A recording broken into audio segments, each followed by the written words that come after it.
Le Strike Pack Dominator FPS pour PS4 est un accessoire qui va vous permettre d'ajouter des palettes et des fonctions à votre manette. L'adaptateur Strike Pack ajoute beaucoup de fonctions telles que des palettes à l'arrière de la manette, le remapping à la volée ou encore les derniers modes pour les jeux FPS sans nécessiter de modification de la manette ou de perte de garantie de celle-ci. Très facile à installer sur votre manette PlayStation, le Strike Pack se branche à un câble de 3 mètres fourni avec un embout à détrompeur ne se branchant que d'une seule manière. Les modes intégrés dans le Strike Pack se contrôlent depuis la manette sans besoin d'applications supplémentaires ou de logiciels sur PC. Vous avez néanmoins à disposition un petit logiciel pour le paramétrer. La connexion via le câble de 3 mètres fourni est une obligation pour les joueurs afin de permettre une communication 100% fiable entre la manette et la console. Il n'y a plus de signal sans fil et de risque de lag avec votre manette. Le Strike Pack FPS Dominator propose également un mode Tournament pour activer uniquement la fonction de remapping sur les boutons pendant le jeu. Les palettes du Strike Pack sont des palettes magnétiques fournissant un contrôle précis et ergonomique de votre manette pour un confort optimal.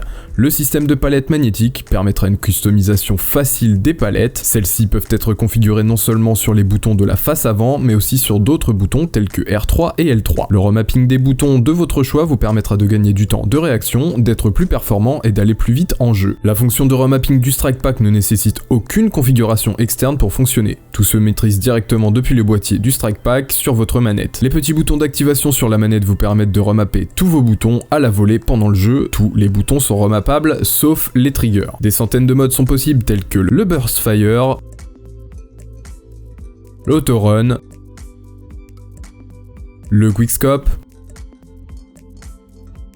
et bien d'autres modes. Maintenant que vous l'avez paramétré, c'est à vous de jouer.